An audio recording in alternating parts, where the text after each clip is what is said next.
MMAOB Daily podcast. I'm your host, as always, Adam Martin. I'll be taking you guys through the latest in the world of MMA. Guys, follow me on Twitter at MMAdamMartin. This podcast is available, as always, at MMAOddsbreaker.com and on our YouTube channel. Please like, share, subscribe, tell your friends about it.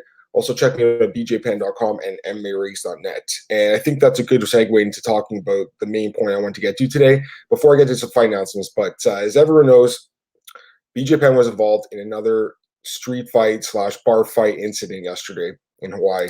Or might not have been yesterday, but the videos came out yesterday.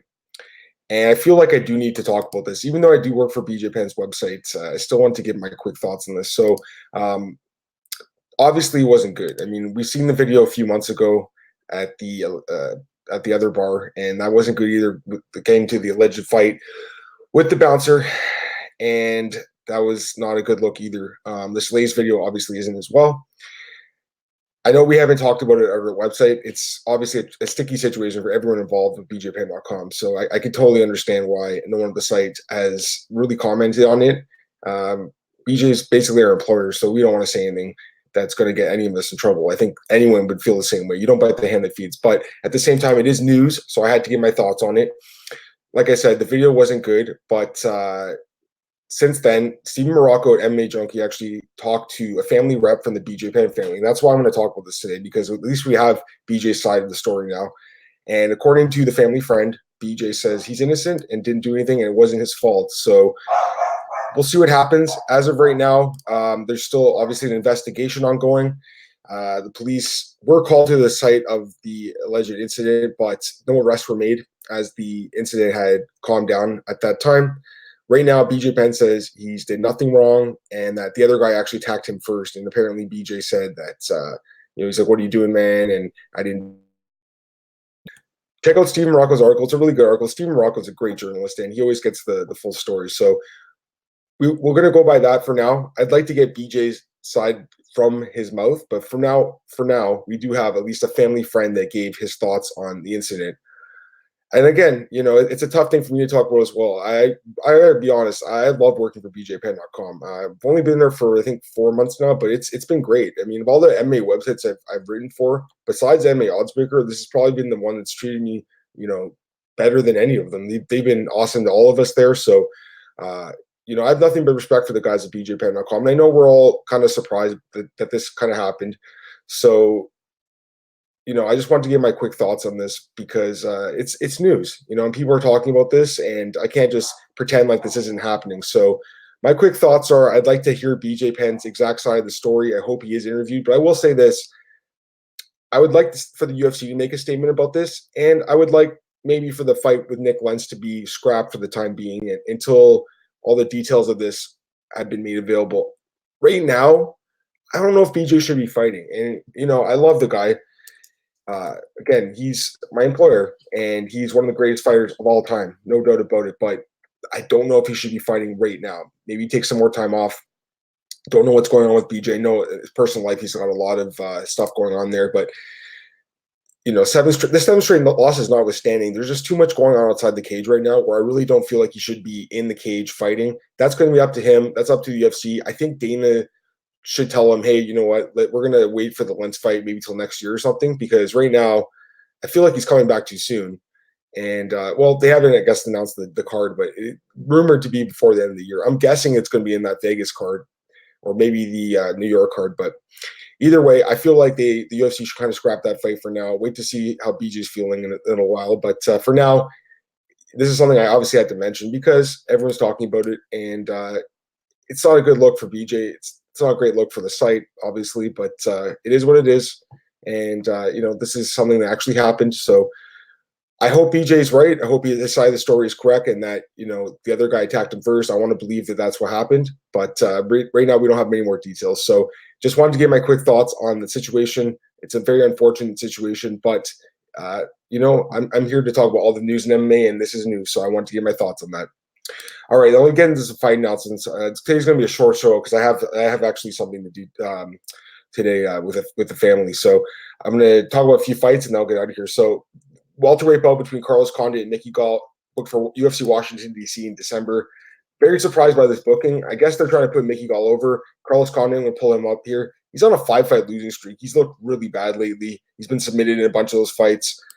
He is 35 now, but he's really on decline. All those wars took a toll on him. That Robbie Lawler fight in particular, back at UFC 195. I mean, that was an insane fight, but I think it really took a toll on Carlos Condit, unfortunately. So the fight with Johnny Hendricks, Martin Kamen, all these fights, GSP, these were brutal fights, and I think they have taken a toll on Carlos Condit. So unfortunately, he's on decline in his career, and I don't know how many more wins he has inside of him. And he takes on Mickey Gall here, 27 years old. Mickey's 6-2. He's coming off actually a really good performance, I think, against Salim Tahari, but we can't forget what happened with Diego Sanchez. We got smashed.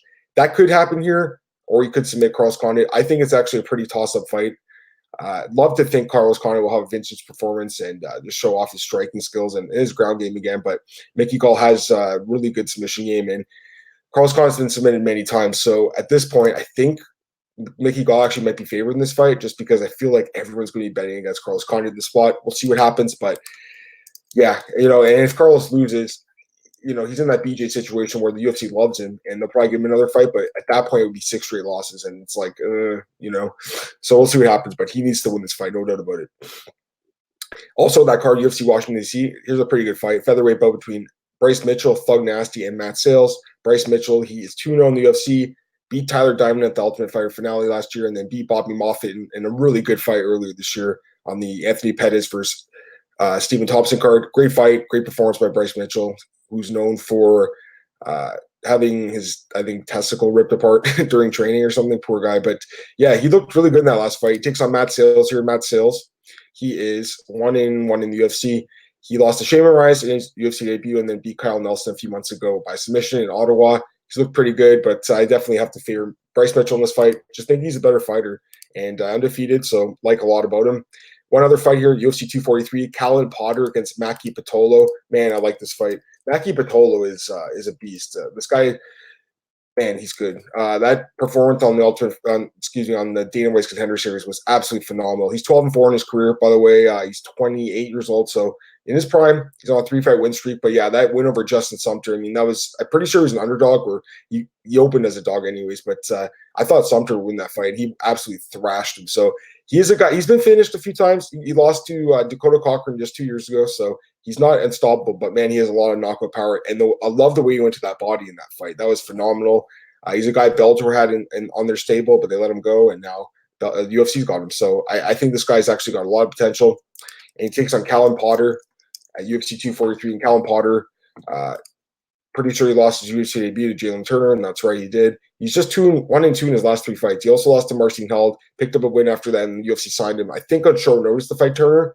He does have a lot of experience and a lot of finishes. 17-8 record, 34 years old, 17 wins, 16 by stoppage. So that's pretty good, but he's also been stopped 8 times himself. And I think this is going to be another situation where, unfortunately, this guy gets stopped. I think this is a fight the UFC setting up Pitolo to win. Dana White loves the guy, and unfortunately for Callan Potter, I think he goes under and probably gets finished in the first round. Last but not least, and this is not UFC or even Bellator, but I have to mention it, Bigfoot Silva will be taking on Gabriel Gonzaga in bare knuckle boxing, and it's sad to see. I mean, these are 2 guys that really should not be fighting anymore, especially Bigfoot. I understand the guy loves fighting, and it's hard to pull a fighter away from something he loves. 5 straight fights, 4 of them by knockout.